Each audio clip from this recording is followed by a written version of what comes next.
Alhamdulillahirrabbilalamin. Buat jamaah di rumah yang baru bergabung, hari ini kita sedang membahas tema yaitu 6 penyebab terjadinya maksiat dengan bintang tamu Dewi Sanca. Alhamdulillah. Bu, kita coba rekap lagi ya. Berarti 6 penyebab terjadinya maksiat. Yang pertama tadi apa Bu? Lemahnya iman dan kurangnya ilmu. Dan yang kedua pergaulan atau lingkungan yang buruk. Nah langsung aja nih, kita langsung panggil sama Ustadz Riza. Apa sih penyebab ketiga orang-orang suka melakukan maksiat? Nauzubillah min dzalik. Silakan. Baik, alhamdulillah. Jamaah. Oh jamaah. Alhamdulillah.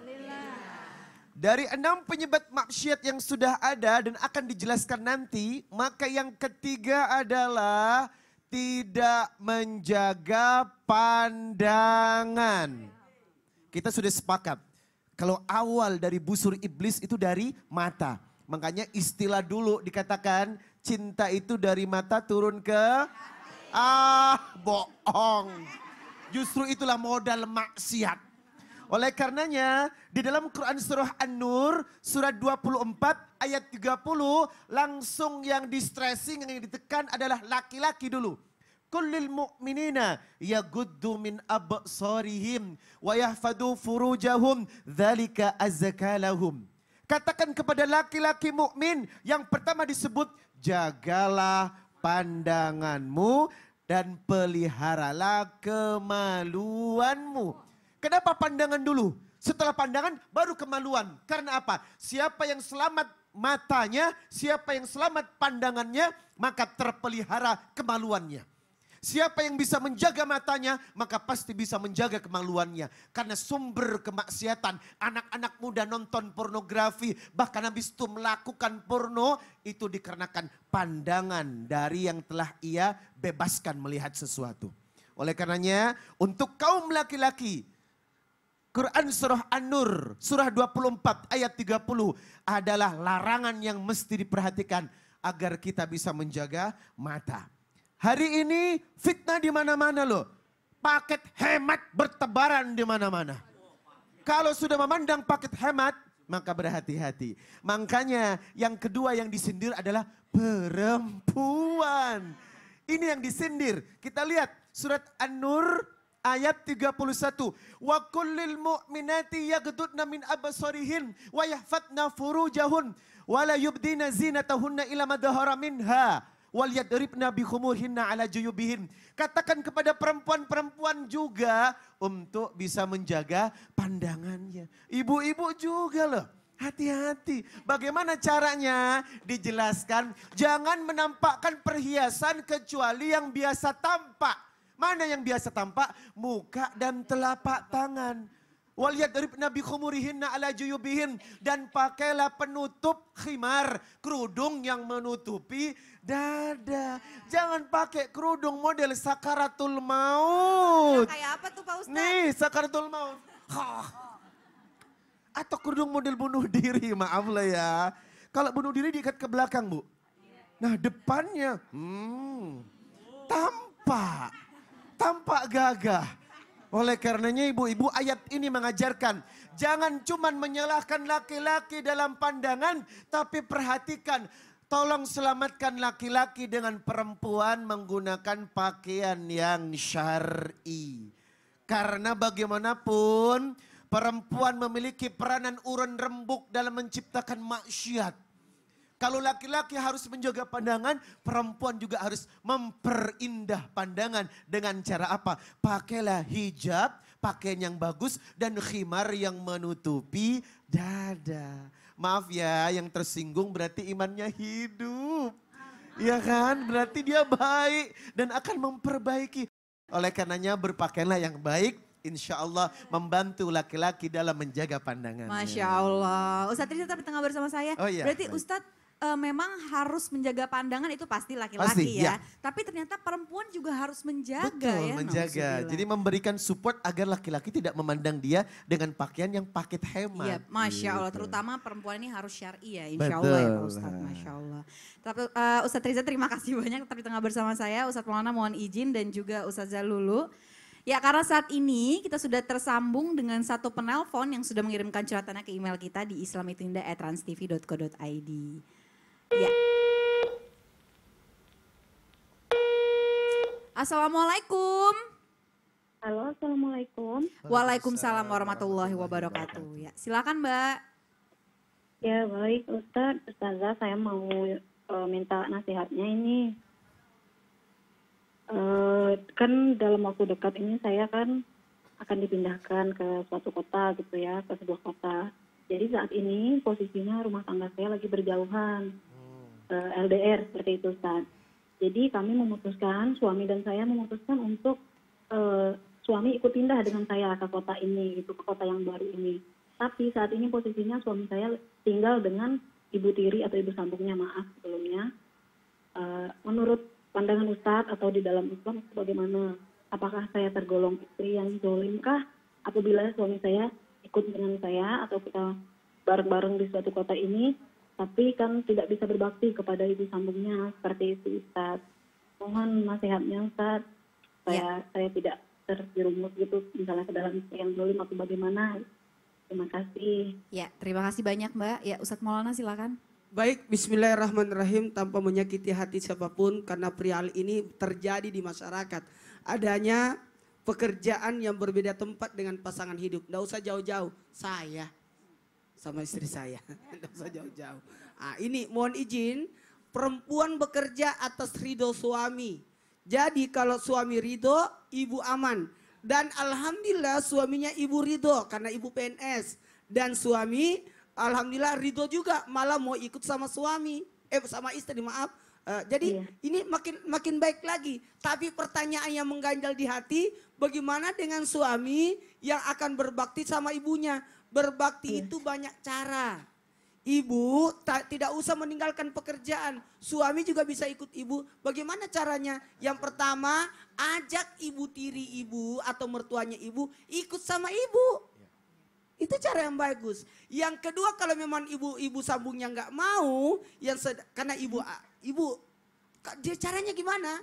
Cari keluarga atau saudaranya suami ibu untuk merawat ibu tirinya, mertua ibu. Nah, kalau tidak bisa kan dikirimkan uang. Justru jangan sampai ibu meninggalkan pekerjaan, suami meninggalkan pekerjaan, tinggal sama ibu tirinya, terus sampai-sampai tidak ada pekerjaan. Bagaimana cara berbakti lagi kalau tidak ada pekerjaan? Jadi banyak cara. Apalagi sekarang kan zaman modern, ada handphone, bisa lihat tatapan-tatapan, itu banyak cara. Justru itu jauh lebih bagus atau berbaktinya lebih mantap. Cara itu yang bisa dilakukan. Masya Allah, terima kasih Ustadz Maulana. Ustadz Riza silakan. Saya ingin memberikan pandangan, sering orang membedakan antara ibu kandung dengan ibu tiri. Padahal dalam Islam tak ada beda. Ketika ibu kandungnya meninggal atau cerai, kemudian ada ibu sambung, ibu tirinya, haknya di dalam Islam sama. Samanya dalam artian ketika kita berbakti kepada ibu tiri, sama hukumnya berbakti kepada ibu kandung. Surat Luqman ayat 14, wa wassaynal insana biwalidayhi hamalathu ummuhu wahnan ala wahni wa fisaluhu fi amaini an ishkurli wa liwalidayka wa ilayyal masir. Sama, ibu tiri dan ibu kandung kedudukannya sama. Jangan sampai ada bilang ibu tiri beda, tidak. Secara syariat sama. Nah, secara mahram sama. Seperti ibu kita, baca surat An-Nisa 22. Wala tankihu ma nakaha aba'ukum minan nisa. Jangan kau nikahi istri-istri bapakmu. Sudah jelas ya, jangan kau nikahi istri-istri bapakmu. Berarti ibu tiri tidak boleh dinikahi dan statusnya seperti ibu kandung. Jadi nggak usah dibedakan. Nah, kalau meninggalkan ibu tiri, apakah kita maksiat? Ya maksiat. Apalagi lagi sakit, butuh. Makanya solusinya tadi, bawa aja. Bawa aja seperti ibu kandung, maka pahalanya berkah. Silakan. Masya Allah, terima kasih Ustadz Riza. Ustadz dulu silakan. Ya, Masya Allah, dari Ustadz Maulana kemudian Ustadz Riza itu sudah jelas sekali. Insya Allah mudah-mudahan yang pertama kita senantiasa mencari ridho dari suami. Kemudian yang kedua, tetap suami pun juga ada musyawarah terhadap ibunya. Bagaimana ini ibu? Karena memang ridho dari orang tua adalah ridho Allah tergantung pada ridho orang tua, begitu juga murka Allah ya. Kemudian yang ketiga, coba untuk senantiasa menjalin silaturahim. Agar silaturahim ini bisa lebih mudah untuk menjalin kebersamaan antara ibu baik dan juga antara suami juga baik, insya Allah. Ya, Mbak, semoga ini bisa menjadi solusi yang terbaik ya Mbak. Tadi yang sudah dijelaskan oleh para guru kita dan semoga masalahnya cepat selesai dan ibunya juga sudah bisa dibawa, bisa tinggal bersama Iya, insya amin. Allah ya. Amin, amin ya rabbal alamin. Ya. Terima kasih banyak untuk Ustadz Maulana dan Ustadz Riza, silakan kembali ke tempat duduk. Ustadz Jalul mau Ya kemana? Sini Allah, dulu dong. saya di sini ya. Masya Allah. Masya Allah. Iya Kak Caca. Ustazah tadi kan udah dijelasin nih sebelumnya sama Ustadz Riza. Yang ketiga itu penyebab maksiat adalah bahwa nih Ya. kita harus menjaga pandangan. Betul, betul, terutama betul. untuk para laki-laki Ya, ya. Nah ini yang keempat langsung aja deh, apa sih? Mohon izin. Oke, terima kasih Kak Caca. Jamaah. Oh jamaah. Alhamdulillah. Insya Allah mudah-mudahan kita semua menjadi wanita yang solehah, mudah menuju jannah. Amin ya Allah ya Rabbal alamin. Apa sih yang berikutnya? Yakni bagaimana waktu kita tidak terbuang sia-sia. Ada waktu yang luang. Jangan sampai terbuang dengan sia-sia. Na'udzubillah min zalik. Kemudian bagaimana? Karena yang pertama ada memang yang ketika ada waktu, ada memang ya Allah ini bagaimana waktu saya tinggal di muka bumi ini. Ada yang orientasinya senantiasa kepada dunia. Terus kepada dunia ya. Bagaimana mendapatkan dunia. Sejatinya dunia adalah perhiasan semata. Dunia adalah tempat senda gurau. Dunia adalah tempat yang sementara. Ibarat kita musafir yang hanya singgah sebentar, transit sebentar, yang bakoknya, yang abadinya adalah nanti di akhirat syurga atau neraka tempat kita tinggal. Ya, inilah dunia. Kemudian ada juga orang yang memang mengatakan bahwa waktu ini tempat kita untuk mencari bekal di yaumil akhir. Nanti di akhirat, Masya Allah, ketika Rasulullah membisikkan sesuatu pada saat sakaratul maut kepada putri kesayangannya yakni Fatimah Zahra, Fatimah menangis. Kemudian yang kedua Fatimah tersenyum. Menangis, ada apa? Sahabat bertanya, kenapa engkau menangis? Karena ayahku mengatakan inilah waktuku sudah tiba untuk berpisah. Kemudian kenapa engkau tersenyum? Karena ayahku mengatakan setelah ayah nanti nak yang meninggal dunia engkau yang akan menyusulku. Kira-kira siap nggak Bu kalau kayak begitu Bu? Kenapa? Mak kenapa mak? Iya dibisikin, habis emak lu ya yang meninggal. Iya. Entah dulu ya mak ya, belum sukses di dunia. Ya Allah, artinya apa? Bekalnya akhirat sudah siap. Sehingga dunia ini mencari bekal bagaimana nanti di akhirat merasa senang tinggal di syurga. Amin ya Allah ya Rabbal alamin. Ada juga yang tujuan hidupnya nggak ngerti bagaimana. Ya Allah, bagaimana ini tujuan hidupnya? Sehingga senantiasa melakukan yang disukainya. Na'udzubillah min zalik. Insya Allah mudah-mudahan kita mampu memahami bagaimana pentingnya waktu. Subhanallah dalam Al-Quran banyak sekali qasam. Ya, Allah bersumpah dengan waktu. Wal laili, wan nahari, wal fajri, wad duha, wal asri. Artinya itu yang amat penting sekali sehingga Allah bersumpah dengan waktu. Ya, penting. Kemudian apa? Min husni islamil mar'i tarkuhu ma la yu'nih. Artinya keislaman baiknya seseorang meninggalkan hal-hal yang tidak bermanfaat. Bahkan hadis yang diriwayatkan oleh Bukhari dari Ibnu Abbas, Rasulullah bersabda, "Ni'matani maghbunun fihima katsirun minan nas, as-sihah wal faragh." Ada dua yang kadang diabaikan oleh manusia, yakni nikmat sehat dan juga nikmat waktu luang. Naudzubillah min zalik. Artinya yuk sama-sama kita manfaatkan waktu. Waktu ibarat kasaif. Artinya apa? Ibarat pedang. Waduh, ibarat pedang. Yang ngantuk bangun ya. Ibarat pedang. Kalau misalnya pedangnya ini kita manfaatkan dengan baik, maka baiklah. Tapi membunuh diri kita ketika tidak bisa memanfaatkannya. Waktu athmanu minadz zahab, lebih berharga daripada emas, lebih berharga daripada harta. Bagaimana para ulama ketika memanfaatkan waktu luang? Subhanallah, Al-Biruni yang memang mengerti 5 bahasa. Subhanallah, begitu hebatnya. Bahkan memahami ilmu falak dan ilmu-ilmu lainnya.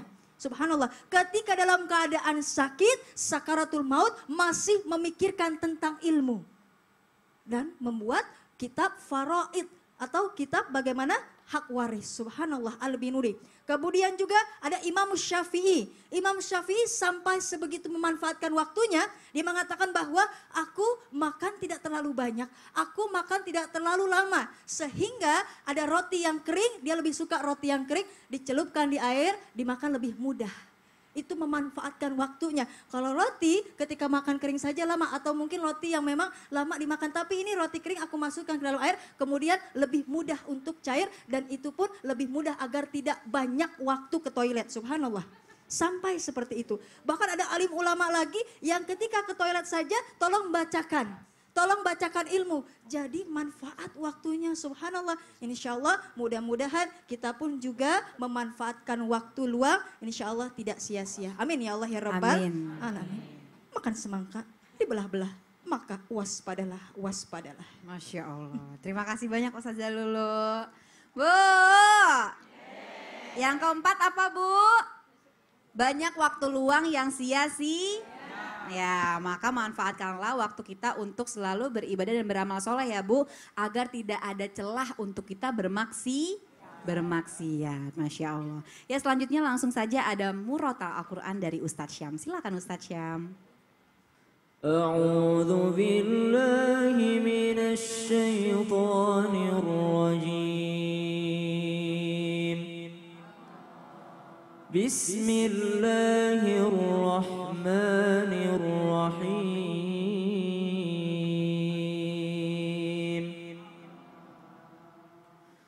وما أصابكم من مصيبة فبما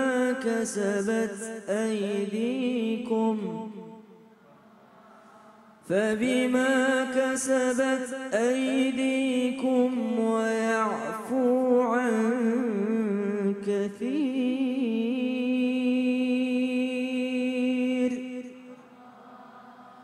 وما أنتم بمعجزين في الأرض وما لكم من دون الله من ولي ولا نصير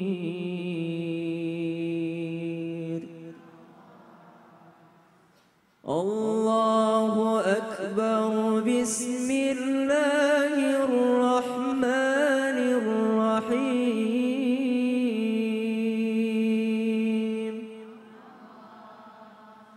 ولا تكونوا كالذين نسوا الله فأنساهم أنفسهم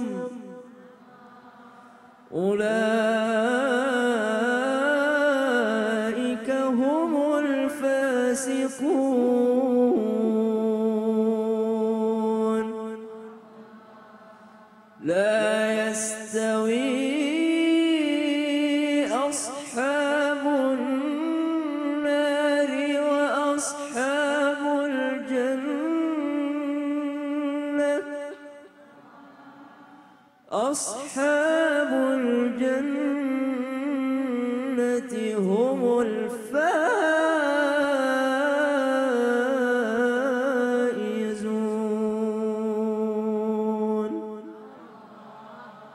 Jamaah yang dimuliakan Allah Subhanahu wa taala, Al-Qur'an surah Asy-Syura 30 dan 31, kemudian surah Al-Hasyr ayat 19 sampai dengan ayat 20. Seorang imam pernah bertanya kepada gurunya, "Wahai guruku, saya ini kalau menghafal Al-Qur'an, saya menghafal sebelah kanan, sebelah kiri juga ikutan dihafal. Saking kuatnya otaknya dalam menghafal. Akhirnya ketika suatu hari saya menghafal kok susah banget masuknya. Satu ayat aja susah. Ini ada apa wahai guruku?" Ternyata pas diingat-ingat, ternyata pas dia lewat di pasar kelihatan betis seorang wanita. Betis saja, Masya Allah. Betis saja yang kelihatan oleh matanya sehingga membuat hafalannya susah untuk dihafalnya. Itulah dijelaskan dalam surah Asy-Syura ayat 30. "Wa ma asabakum min musibatin fabima kasabat aydikum." Dan tidaklah suatu kejadian menimpa kalian di muka bumi ini kecuali karena ulah kalian sendiri. Artinya apa? Kadangkala kita mungkin teman-teman yang masih belajar atau seluruh jamaah yang dimuliakan Allah, "Ustadz, saya pengen menghafal Quran kok susah banget ya." Oh, mungkin ini kita harus muhasabah diri nih. Kita kok dengerin tausiah kok saya merasa kok ini tausiahnya ini kok tausiahnya gitu-gitu doang, itu mulu temanya. Ada perasaan ingin menolak ilmu pengetahuan. Mungkin saja kita harus muhasabah diri, mungkin saja karena sudah terlalu banyak maksiat yang pernah kita lakukan. Na'udzubillahi min dzalik. Tapi Allah memberikan harapan yang besar. Allah tutup ayat ini dengan mengatakan wa ya'fu an katsir. Akan tetapi Allah memaafkan lebih banyak. Coba kita menimbang-nimbang deh. Sudah berapa banyak maksiat yang kita lakukan, tapi berapa banyak yang Allah tetap kasih nikmatnya kepada kita. Ya Allah, kok saya nggak pernah sholat tetap sehat ya? Ya Allah kok saya nggak pernah puasa kok tetap sehat ya. Ya Allah kok saya berdosa besar kok Allah tetap sayang ya sama saya ya. Justru ada orang yang ibadahnya kuat, Allah malah uji dia dengan ujian yang lebih besar. Kok Allah masih sayang kepada saya padahal maksiat saya lebih banyak. Coba lihat, inilah kasih sayangnya Allah. Wa ya'fu an katsir. Allah memaafkan jauh lebih banyak daripada memurkai manusia. Kemudian disambung daripada surah Al-Hasyr. ولا تكونوا كالذين نسوا الله فأنساهم أنفسهم أولئك هم الفاسقون.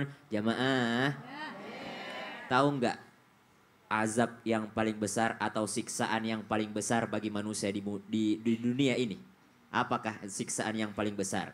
Ternyata siksaan yang paling besar adalah wala takunu kalladzina nasullah. Jangan seperti orang-orang yang melupakan Allah, bermaksiat kepada Allah, kemudian Allah membuat mereka lupa dengan diri mereka sendiri. Artinya apa? Mereka merasa aman dari azab Allah. Itulah azab yang paling besar. Karena merasa aman daripada azab Allah, ternyata itu adalah azab yang paling besar. La yastawi ashabun nari ashabul jannah, ashabul jannati humul faizun. Penduduk surga adalah yang berhasil. Semoga kita semua menjadi ahlul ibadah, jauh daripada ahlul maksiat, sehingga masuk ke dalam surganya Allah. Amin. Amin, amin ya Rabbal Alamin. Masya Allah, terima kasih Sama-sama. banyak Ustadz Syam. Setelah ini masih akan ada lagi penyebab kelima dan keenam yang akan dijelaskan oleh Ustadz Maulana dan Ustadz Riza. Jamaah yang dirahmati Allah, jangan kemana-mana, tetap di Islam itu indah. Jamaah. Oh jamaah.